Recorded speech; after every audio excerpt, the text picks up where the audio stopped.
샬롬 로중 읽어주는 제입니다. 오늘은 2월 8일 화요일 로중입니다. 사람들이 비난하는 것을 두려워하지 말고 그들이 비방하는 것에 놀라지 마라. 이사야 51장 7절. 믿음의 선한 싸움을 싸우십시오. 영원한 생명을 붙잡으십시오. 이를 위해 그대는 부름받았습니다. 또 그대는 많은 증인들 앞에서 훌륭하게 신앙을 고백하였습니다. 디모데전서 6장 12절. 오늘 하루도 자신을 존중하는 하루 되세요. 샬롬 하울람. 사랑과 은혜가 풍성하신 하나님 아버지, 허물 많고 부족한 저희를 불러 주님의 자녀 삼아 주시고 풍성한 은혜와 사랑으로 지켜 보호해 주심을 감사드립니다. 그런 저희들이 주님의 자녀답게 세상 속에서 빛을 내며 믿음의 선한 싸움을 해야 할 텐데 그 빛을 잃어가고 있음을 고백합니다. 사람들을 미워하고 비난하는 것이 아니라 주님이 가르쳐 주신 그 사랑으로 수용하고 보듬어 안을 수 있는 우리가 되게 하소서. 그리하여 이 땅에 주님의 사랑과 평안이 가득한 천국의 모습이 실현될 수 있도록 인도해 주옵소서. 예수님의 이름으로 기도합니다. 아멘.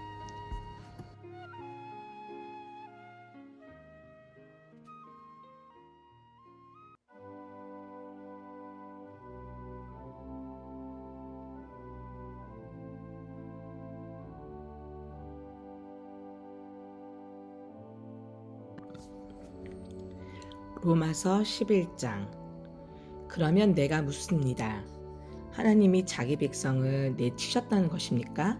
절대로 그럴 수 없습니다. 나 역시 이스라엘 사람입니다. 아브라함의 후손이자 베냐민 지파입니다. 하나님은 미리 선택하신 자기 백성을 내치지 않으셨습니다. 여러분은 엘리야와 관련해서 성경이 무엇이라고 말하는지 알지 못하십니까? 엘리야가 이스라엘에 맞서 하나님께 이렇게 하소연한다고 말하지 않습니까? 주님, 그들은 주님의 예언자들을 죽였습니다. 주님의 제단을 완전히 파헤쳤습니다. 이제 저만 혼자 남았는데 그들은 제 목숨마저 없애려고 노리고 있습니다. 그러나 하나님이 엘리야에게 알려주신 대답은 무엇입니까? 내가 나를 위하여 7,000명을 남겨두었다. 그들은 모두 바알에게 무릎을 꿇지 않은 사람들이었다. 하는 말씀입니다. 그러므로 그처럼 지금 이때에도 은혜로 선택하여 남겨두신 사람들이 있습니다. 그런데 이것이 은혜로 된 일이라면 전혀 행위들에 기초한 것이 아닙니다. 그렇지 않다면 은혜가 전혀 은혜가 아니기 때문입니다. 그러면 무슨 뜻입니까? 이스라엘은 애써 찾던 것, 그것을 얻지 못했지만 선택받은 사람들은 얻었습니다. 그 밖의 사람들은 마음이 다치고 말았습니다. 성경에 이렇게 적혀 있는 대로입니다. 그들에게 하나님이 주신 것은 깊은 잠의 영과 보지 못하는 눈과 듣지 못하는 귀입니다. 오늘날까지 그렇습니다. 또 다윗도 이렇게 말합니다. 그들의 밥상이 그들에게 올가미와 덫과 걸림돌과 안갚음이 되게 해주십시오. 그들의 눈은 어두워져 보지 못하게 해주시고 그들의 등은 늘 굽어있게 해주십시오. 그러면 내가 묻습니다. 이스라엘 사람들이 걸려서 비틀거리다가 아주 넘어지고 말았습니까? 절대로 그럴 수 없습니다. 오히려 그들이 걸려 넘어진 까닭에 구원이 다른 민족들에게 이르렀고 이것이 이스라엘 사람들 속에 질투심을 불러일으켰습니다. 그들이 걸려 넘어짐이 세상을 부유하게 했고 그들의 실패가 다른 민족들을 부유하게 했습니다. 그렇다면 그들이 돌아와 그 수가 다 찰 때는 얼마나 더 그렇겠습니까? 여러분, 곧 다른 민족에 속한 분들에게 내가 말합니다. 그러니까 내가 다른 민족들을 위한 사도이니만큼 나는 내가 섬기는 일을 영광스럽게 여깁니다. 내가 내 결의부치에게 질투를 일으켜 어떻게 해서든지 그들 가운데 몇 명이라도 구원하고 싶어서입니다. 그들을 내치신 것이 세상으로 하여금 하나님과 화해하게 만들었다면 그들을 다시 받아들이시는 것은 무슨 일로 불러오겠습니까? 죽은 사람들 가운데로부터 살아나는 일이 아니고 무엇이겠습니까? 첫 예물로 바치는 밀가루 반죽이 거룩하면 나머지 밀가루 반죽도 거룩합니다. 또 뿌리가 거룩하면 가지들도 거룩합니다. 잘 가꾼 올리브 나무 가지들 가운데 몇 개가 잘려 나갔습니다. 그런데 그대는 야생 올리브 나무이면서 그것들 사이에 접붙여졌습니다. 그래서 잘 가꾼 올리브 나무 뿌리에서 나오는 자양분을 함께 누리게 되었습니다. 그렇다면 잘려나간 가지들 앞에서 으스대지 마십시오.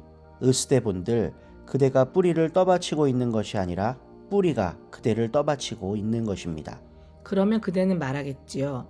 가지들은 잘려나간 것은 바로 내가 접붙여지게 하려는 겁니다 하고요. 맞는 말입니다. 그들은 믿지 않아서 잘려나갔고 그대는 믿음으로 그 자리에 서 있습니다. 그러니 우쭐대지 말고 오히려 두려워하십시오. 하나님이 본디부터 있던 가지들을 아끼지 않으셨다면 또한 그대도 전혀 아끼지 않으실 테니까요. 그러므로 하나님의 다정하심과 엄격하심을 생각하십시오. 넘어진 사람들한테는 엄격하심을 보이셨지만 그대한테는 하나님의 다정하심이 나타났습니다. 그대가 그 다정하심에 계속 머문다면 말입니다. 그렇지 않으면 그대 또한 잘려나갈 것입니다. 그러나 저 사람들도 불신앙에 계속 머물러 있지 않는다면 접붙여질 것입니다.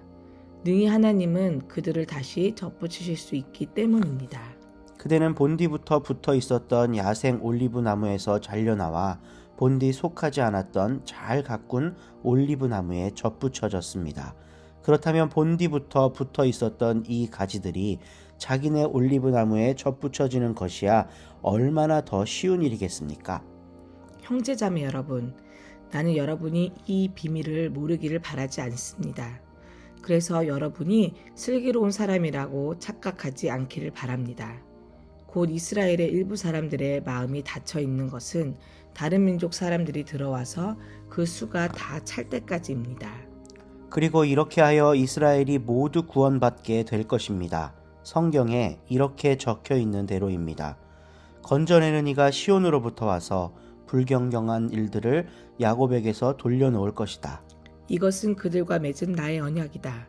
내가 그들의 죄들을 말끔히 치워줄 때에.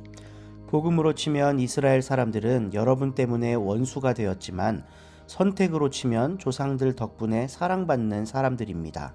하나님의 의대의 선물과 부르심은 취소될 수 없는 것이니까요. 여러분은 한때는 하나님께 순종하지 않았습니다. 그러나 지금은 이스라엘 사람들의 불순종 때문에 여러분이 하나님의 자비를 입게 되었습니다. 마찬가지로 여러분이 자비를 입은 탓에 이들도 지금은 순종하지 않고 있습니다. 이들 자신도 이제 하나님의 자비를 입도록 하시려는 것입니다. 하나님이 모든 사람들을 다 같이 불순종에 가두셨기 때문입니다. 모든 사람들에게 자비를 베푸시려고 말입니다. 오 그지없이 깊도다. 하나님의 부유하심과 지혜와 지식은. 하나님의 판결은 가늠할 수 없고 하나님의 길은 헤아릴 길 없구나. 누가 주님의 생각을 알았는가? 누가 주님의 의논상대가 되었는가? 누가 주님께 먼저 드려서 되돌려 받겠는가? 모든 것이 하나님으로부터 생겨나서 하나님을 통해서 지탱되며 하나님을 위해서 존재하기 때문입니다. 하나님께 영광이 영원토록 있기를. 아멘.